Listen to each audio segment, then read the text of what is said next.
Basically Wheatstone bridge हमारे पास एक specific type का एक सर्किट है, जिसकी हेल्प से हम कोई भी अननोन रेजिस्टर की रेजिस्टेंस निकाल सकते हैं। अब इसकी कंस्ट्रक्शन क्या है?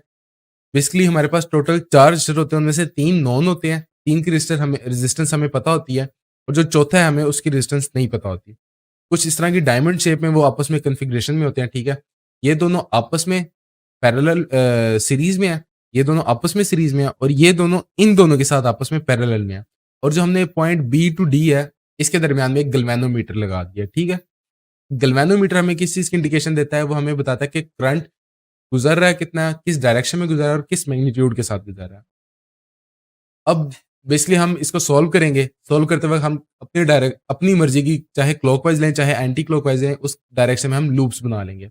हमने डिसाइड किया हम एंटी क्लॉकवाइज़ जाएँगे तो हमने 3 लूप्स हमारी यहाँ पे बनेंगी। एक लूप इस लूप के लिए, एक करंट इस लूप के लिए और एक करंट जो हमारी ये लूप है, इसके लिए।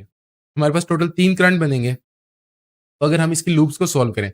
अच्छा, अब इसका वर्किंग प्रिंसिपल क्या है, ये काम किस तरह से करता है? काम इस तरह से करता है, फॉर एग्ज़ाम्पल हमारे पास I4 जो है वो हमने निकालना है। I1 हमें पता है, I2 पता है, I3 पता है। अब जो ये होते हैं ना I1, I2, I3 ये फिक्स्ड रजिस्टर नहीं होते, ये हमारे पास बेसिकली वेरिएबल रजिस्टर्स होते हैं। हम इनकी जो रेजिस्टेंस है उसको वेरी कर सकते हैं।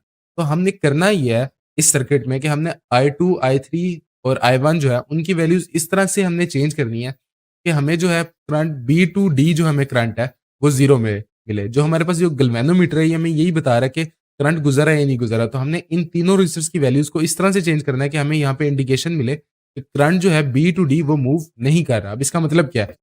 करंट तब मूव करता है जब पोटेंशियल डिफरेंस होता है हमारे पास। तो अगर तो B to D current move नहीं कर रहा तो इसका मतलब है कि जो बी और डी पॉइंट है इन दोनों का पोटेंशियल डिफरेंस जो है वो 0 है या इन दोनों पॉइंट्स पे जो पोटेंशियल है वो सेम है। जब हम ये असम्पशन या जब हम ये कॉन्फ़िगरेशन इस सर्किट की कर लेंगे, हमारे पास जो है इन दोनों लूप्स को हम सॉल्व करेंगे, ठीक हो गया? इन दोनों लूप को हम किस तरह से सॉल्व करेंगे? सबसे पहले हम ए डी बी लूप को सॉल्व करेंगे यानी कि ए डी बी लूप को। अब ए डी बी लूप को हम किस तरह से लेकर चलेंगे? हमारे पास तीनों जो हैं सॉरी इस लूप में हमारे पास हाँ, 3 कंपोनेंट्स आते हैं, R2 गैल्वेनोमीटर और R1। अब जो हमारे पास ये तीनों कंपोनेंट्स हैं, ये तीनों कंज्यूमर हैं, तो ये तीनों नेगेटिव में ही आएँगे। तो इस लूप में हमारे पास क्या बनेगा? नेगेटिव।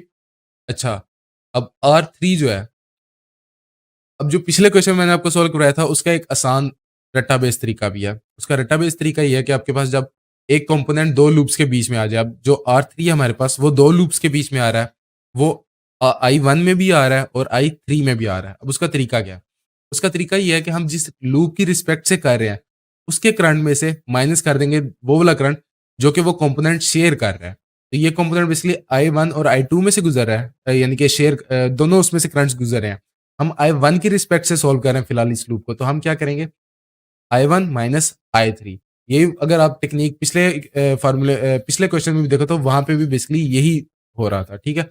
हम यहाँ पे नोडल एनालिसिस लगा के भी कर सकते हैं। खैर, हमारे पास I1 माइनस I3 आएगा, R3 और उसके बाद हम गैल्वेनोमीटर में से देखेंगे तो गैल्वेनोमीटर में हमारे पास वो शेयर कर रहा है I2 और I1 और I2 को। तो आप इसके लिए बताओ कि इसके लिए जो हम इसकी भी एक रजिस्टर है जिसको हम RG कहेंगे। तो इसमें से जो करंट गुज़र रहा है, ठीक है? उसको हम किस तरह से सॉल्व करेंगे? उसे हम I1 माइनस I2 करेंगे या I2 माइनस I1 करेंगे? जैसे कि मैंने आपको बताया कि जिस लूप की रिस्पेक्ट से कर रहे हैं उसमें से दूसरी लूप को माइनस करना है। हम क्या करेंगे? नेगेटिव I1 माइनस I2 और मल्टीप्लाई बाय RG यानी कि रेजिस्टेंस ऑफ द गैल्वेनोमीटर। और जो हमारे पास R1 है, ये हमारे पास कोई लूप यानी कि करंट कोई शेयर नहीं कर रहा, तो इसमें से सिंपली I1 और R1 आएगा यानी कि negative I1 R1 is equals to 0। अब हम क्या करेंगे कि हम दूसरी लूप को भी देख लेते हैं, ठीक है? उसकी भी इस तरह से इक्वेशन बना लेते हैं, फिर इन दोनों को मज़ीद सिम्प्लीफाई करते हैं। जो हमारे पास ये लूप है, इसमें से हमारे पास करंट जो है, वो R4 में से गुज़र रहा है, तो R4 से अगर हम शुरू करें, तो R4 से हमारे पास क्या गुज़रा है?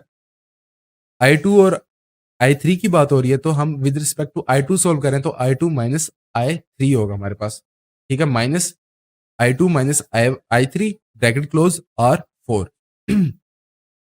उसके बाद हम जो है RG की अगर बात करें तो RG में से करंट जो शेयर कर रहा है वो I2 और I1 कह रहा है, तो अब हम I2 की रिस्पेक्ट से सॉल्व कर रहे हैं तो हम करेंगे I2 माइनस I1। यहाँ पे हमने I2 माइनस I1 किया, यहाँ पे हमने I1 माइनस I2 किया। ठीक है? इस चीज़ को ज़रा समझने की कोशिश करो कि हम ये किस तरह से लिख रहे हैं। फिर उसके बाद हमारे पास R2 से करंट गुज़र रहा है, ठीक है? तो R2 से सिंपली वो कंपोनेंट किसी और करंट के साथ शेयर नहीं हो रहा, तो उसमें से एक ही करंट गुज़र रहा है जो कि I2 है, तो ये हमारे पास क्या आएगा negative I2, R2 is equals to 0। अब यहाँ पे अगर हम देखें एट नोड बी, तो हमारे पास नोड बी पे अगर हम देखें तो हमारे पास I2 आ रहा है, ठीक है?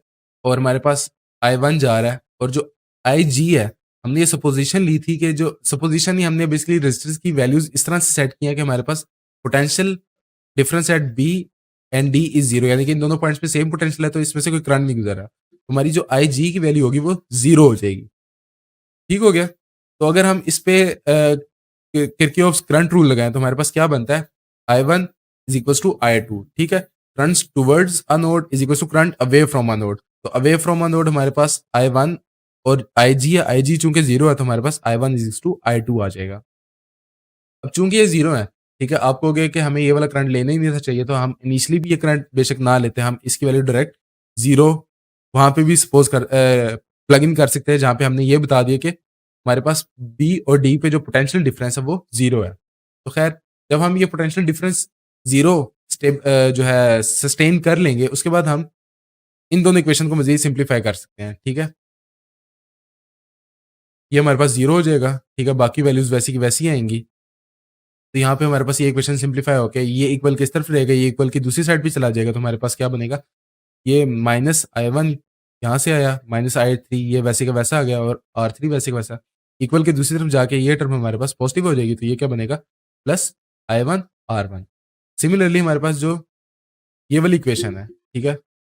इसमें भी हमारे पास जो ये टर्म है ये 0 हो जाएगी, ये वैसे का वैसा आ जाएगा, ठीक है? और इसको इक्वल के दूसरी तरफ ले जाएँगे, तो ये हमारे पास वैसी की वैसी टर्म आ गई, इक्वल की दूसरी तरफ जाके ये टर्म हमारे पास पॉजिटिव हो जाएगी। तो ये 2 इक्वेशंस आ गई। अब हम क्या करेंगे, बेसिकली हम इस इक्वेशन को और इस इक्वेशन को आपस में डिवाइड कर देंगे, यानी कि इस इक्वेशन में से इस इक्वेशन को डिवाइड करेंगे, तो ये ऊपर आएगी, ये नीचे आएगी। हमारे पास 2 इक्वेशंस को हम आपस में डिवाइड भी कर सकते हैं, अगर आपको इक्वेशंस की ऑपरेशंस का पता हो। तो हमारे पास बेसिकली ये फॉर्म बनेगी जब दोनों इक्वेशंस को आपस में डिवाइड करेंगे। अब हमारे पास I1 माइनस I3 और नीचे भी I1 माइनस I3 है, नेगेटिव साइन दोनों के साथ है, तो हमारे पास ये दोनों आपस में कैंसल आउट हो जाएँगे। यहाँ पे हमारे पास I1 ऊपर-नीचे दोनों तरफ है, तो ये भी दोनों आपस में कैंसल हो जाएँगे। हमारे पास जो फॉर्म बनती है वो क्या बनती है, R3 divided by R4 is equals to R1 divided by R2। अब यही बेसिकली हमें, अगर ये तीनों रेजिस्टर्स हमारे पास, फॉर एग्जांपल इन तीनों की हमें रेजिस्टेंस पता है। क्यों? कि ये हमारे पास वेरिएबल रेजिस्टर्स थे और इनकी वेरिएशन जो है हम खुद सेट कर रहे थे इस तरह से कि गैल्वेनोमीटर को में से हमें कोई रीडिंग ना मिले, वो हमें ज़ीरो रिफ्लेक्शन शो करे। तो हम इस इक्वेशन की मदद से हम R4 कैलकुलेट कर सकते हैं। तो ये था तरीका व्हीटस्टोन ब्रिज की मदद से अननोन रेजिस्टेंस निकालने का।